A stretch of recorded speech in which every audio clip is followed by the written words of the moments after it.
Bismillahirrahmanirrahim. Assalamualaikum warahmatullahi wabarakatuh. Perkenalkan, nama saya Amalia Kamila dari kelas 23 AKPA. Di sini saya akan mempresentasikan mengenai sistem teknik dokumentasi. Pendahuluan. Dokumentasi itu menjelaskan cara sistem bekerja. Nah, ini tuh termasuk siapa, apa, kapan, di mana, mengapa, dan bagaimana entry data, pengolahan data, penyimpanan data, output informasi, dan sistem pengendalian. Lalu selanjutnya ada arti populer. Maksud arti populer itu arti populer dari pendokumentasian sistem, yaitu meliputi diagram, bagan alir, tabel, dan representasi grafis lainnya yang pastinya dari data dan informasi. Lalu selanjutnya ada alat-alat dokumentasi. Itu ada 3. Yang pertama ada diagram arus data atau DAD, merupakan deskripsi grafis sumber data, arus data, proses transformasi, penyimpanan data, dan tujuan data. Lalu yang kedua ada bagan alir yang merupakan deskripsi grafis sistem. Ada beberapa jenis bagan alir, itu meliputi bagan alir dokumen yang menunjukkan arus dokumen dan informasi antar departemen atau area pertanggungjawaban. Lalu ada bagan alir sistem yang menunjukkan hubungan antar input, pemrosesan, dan output sistem informasi. Lalu ada juga bagan alir program yang menunjukkan urutan operasi logis komputer yang menjalankan program. Lalu alat yang terakhir itu ada diagram proses bisnis yang merupakan deskripsi grafis dari proses bisnis yang digunakan oleh perusahaan. Selanjutnya ada diagram arus data atau biasa disingkat dengan DAD. Diagram arus data atau DAD ini menjelaskan arus data dalam organisasi secara grafis. Nah, pada tabel ini ada 5 simbol, yaitu yang pertama ada simbol persegi dengan nama sumber dan tujuan data. Penjelasannya itu adalah orang dan organisasi yang mengirim data ke dan menerima data dari sistem yang diwakili oleh kotak persegi. Tujuan data juga disebut sebagai data sync. Lalu yang kedua ada simbol anak panah yang melengkung, namanya itu arus data. Arus data ke dalam atau keluar proses disajikan oleh garis lengkung atau garis lurus dengan panah. Lalu simbol lingkaran, namanya itu proses-proses transformasi. Itu merupakan proses yang mentransformasikan data dari input ke output diwakili oleh lingkaran. Seringkali disebut sebagai gelembung atau bubble.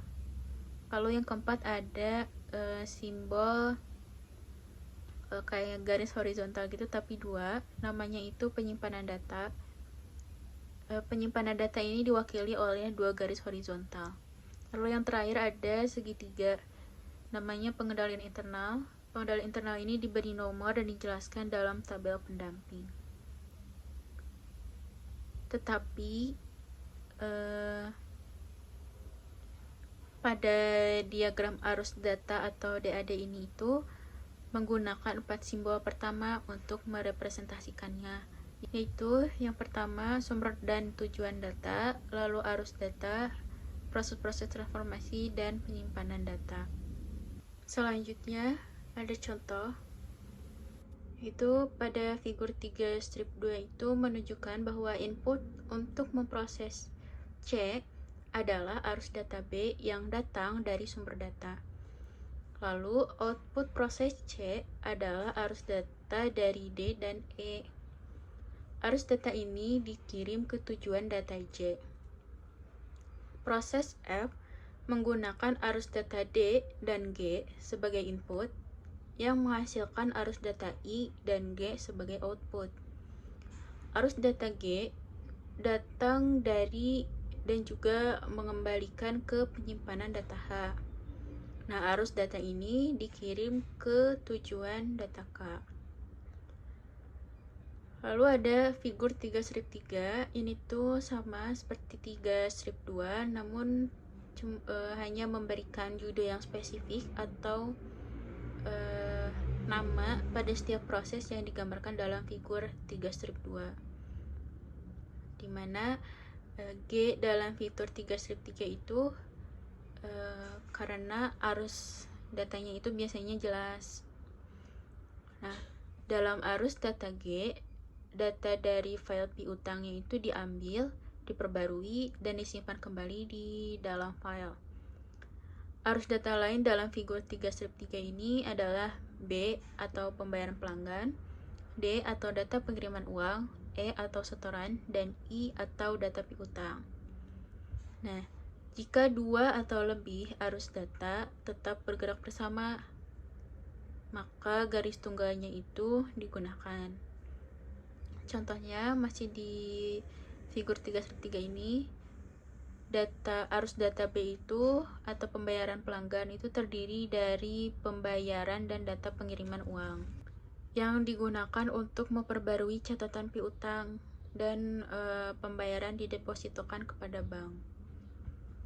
Lalu pada figur 3-4 ini dilakukan jika datanya itu mengalir secara terpisah, maka dua garis digunakan.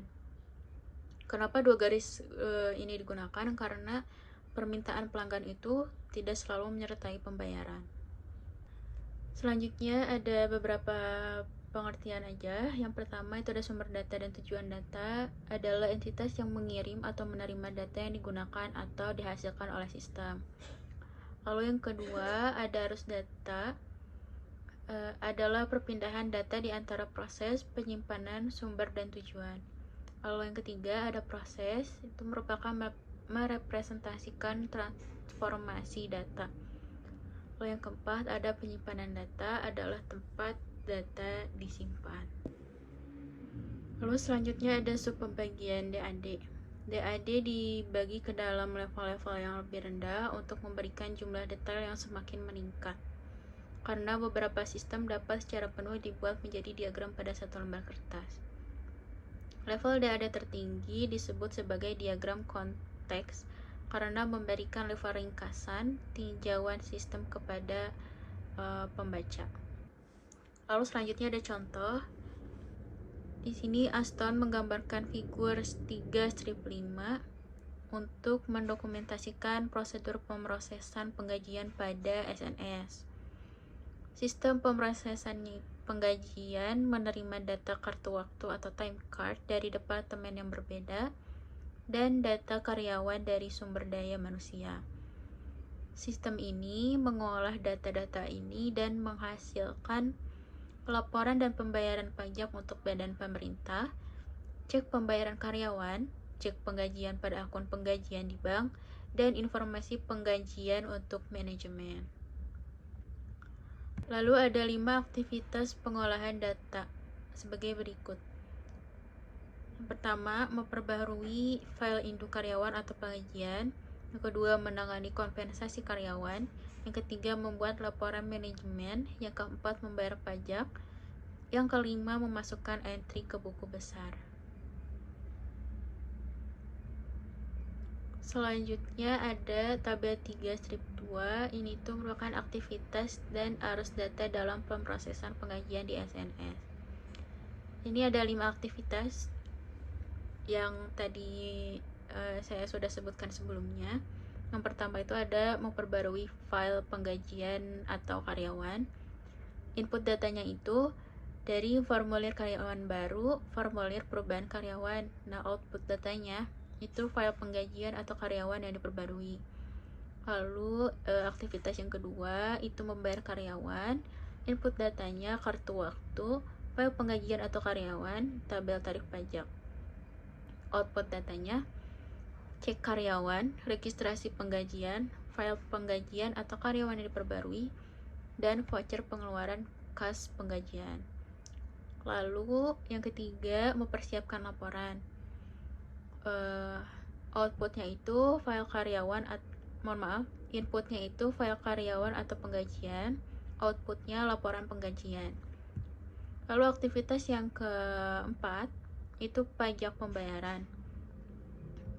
Input datanya file karyawan atau penggajian, outputnya itu laporan pajak, pembayaran pajak, voucher pengeluaran kas pajak penggajian, dan file karyawan atau penggajian yang diperbarui. Lalu yang aktivitas yang terakhir itu memperbarui buku besar, di mana inputnya itu voucher pengeluaran kas pajak penggajian, lalu voucher pengeluaran kas penggajian. Outputnya itu buku besar yang diperbarui. Selanjutnya ada pedoman untuk menggambarkan DAD. 1. Memahami sistem. 2. Mengabaikan aspek tertentu.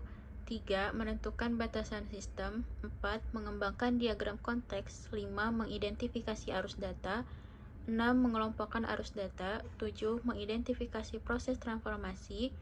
8. Mengelompokkan proses transformasi. 9. Mengidentifikasi semua file atau penyimpanan data. 10. Mengidentifikasi semua sumber dan tujuan data.